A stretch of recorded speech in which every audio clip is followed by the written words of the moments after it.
Kaya nga yung babaeng 12 inaagasan, dating mayaman siya, at nung siya ay wala nang maipagamot sa sarili niya, siya ay nanatili lamang sa isang lugar at tahanan niya. At mula sa 12 taong inaagasan, ano itsura ng tao at ano ang lakas nito? Bukod sa hindi na maganda ang kanyang amoy, hidang-hina at pagod na ito. Alam yan ng mga babae, di ba? Pag dinadatnan yung ating mga nanay, yung ating mga asawa, sa loob ng isang linggo, ilang araw, di ba, nandun yung pagod at hirap din nila. Eh, how much more yung 12 taong inaagasan? Ba't ko nasasabi ito, mga batid? Kasi yung babaeng ito, tinuruang maniwala at manampalataya sa Diyos. Minsan, may isang sitwasyon na itetest tayo ng Lord kung tayo mabay nananampalataya sa Kanya. At si Sadrach, Mesach at Abednego tumayo. Alam niyo yung bunga nito kung ano? Nang nakita ng mahal na hari nang sila hinagis sa pugon. 3 lang silang hinagis pero 4 ang nakita ng hari at yung isang sabi niya parang Diyos at sila'y nagsasayaw sa gitna ng apoy. Kaya mula noon ay pinakuha si Sadrach, Mesach at Abednego. Ni nag-amoy usok ay hindi man lang. Mismo ang mahal na hari sa panahon na yun ay nasaksihan ang kapangyarihan ng Diyos.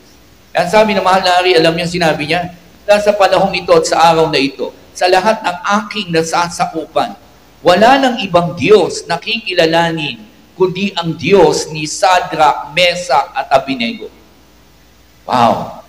Ano yung impact pag tumatayo tayo sa kalooban ng Panginoon? Ano yung impact pag nagpapatuloy tayo sa paglago? Ano yung bunga kapag sinusunod natin ang kaloob ng Panginoon? Napapahiya yung kaaway. Kahit hari pa yan, kaya nating ipamukha sa Kanya na may tunay na hari na may hawak ng buhay natin. At yun ang ginawa ni Sadrach, Mesach at Abednego. Alam niyo minsan ang problema? Sa loob pa lang ng tahanan, hindi natin mapanindigan ang pagiging Kristiyano natin. Nananalangin tayo sa kaligtasan na mahal natin sa buhay na hindi mananampalataya, pero yung testimony ng buhay natin, kung paano natin i-handle ang problema, the way kung paano tayo magpakita ng pananampalataya sa kanila, sila mismo hindi natin mapaniwala. Alam niyo mga kapatid? The best evangelism ay yung ating testimony. Na pinatutunayan mo sa kanila na ikaw ay Kristiyano, malago, nagpapatuloy, kahit sa gitna ng kahit anumang sitwasyon. So, ang sinasabi na ikalawang punto, choose to see God's bigger story sa buhay natin at sa buhay ng mga kapwa-lingkod natin. Kaya nga kapag tayo may mga problema, kung tayo ay pamilya sa kwento ng Bible, agad nating may isip yung mga nangyari sa kanila. Especially sa buhay din naman ni Job. Although ang perfect nating pattern at halimbawa ang ating Panginoon. Pero hindi natin may aalis itong mga lingkod ng Diyos ay naging bahagi ng katagumpayan at kalaguan ng ating pananampalataya. Number 3, focus only in doing what you can do as a servant. Meron tayong dapat na pagtuunan bilang lingkod ng Diyos. Na dapat doon lang tayo nakapokus kung saan tayo tinawag ng Diyos bilang Kanyang mga lingkod. Pagtuon natin sa ginagawa natin na kaya natin para ito ay gawin. Sabi ng Philippians chapter 2 verse 13 to 14, nandyan ba yan? Okay, nandyan na. Sapagkat ang Diyos ang kumikilos sa iyo upang iyong naisin at isagawa ang Kanyang kalooban. Sino daw naglalagay ng desire sa atin bilang lingkod ng Diyos? Ang Diyos. Kung nung wala pa tayo sa Diyos at bakit tayo nagkakasala, ang naglalagay nito si Satan. Nilalagyan tayo ng masamang pita at pag-iisip kung bakit natin nagagawa yon. Ngayon, patay na tayo sa lumang pagkatao at buhay tayo sa bagong pagkatao, inilalagay ng Diyos yung Kanyang desire sa mga pusong ito. Para ano daw? Gawin natin ang lahat ng bagay na walang reklamo, walang pagtatalo, upang tayo'y maging mga ulirang anak ng Diyos. matuwid at walang kapintasan sa gitna ng sanlibutang baluktot at masama. Sa gayon, magsisilbi kayong mga ilaw sa kanila tulad ng bituing nagniningning sa kalangitan.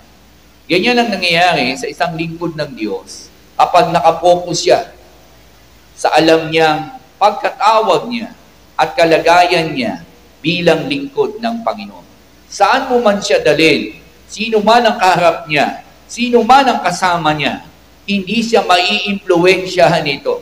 Bagkos, siya ang makaka-impluwensya dito.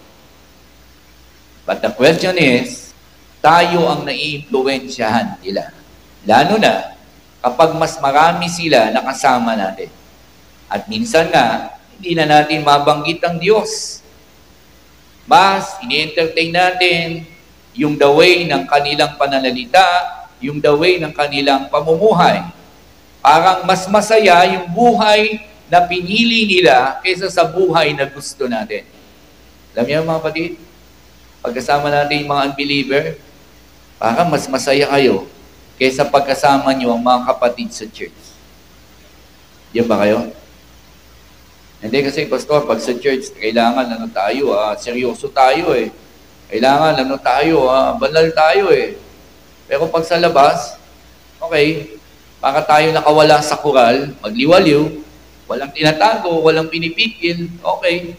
Alam mo yun? Yun ang gusto natin eh. Pero hindi na yun ang buhay natin, mga kapatid. Kailangan nating maintindihan.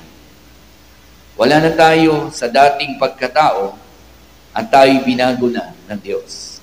Iba na ang pananaw, iba na yung desire, at kailangan iba na rin ang lumalabas sa labing ito. Dahil tayo ay naglilingkod na kay Kristo at hindi naglilingkod sa mundong ito.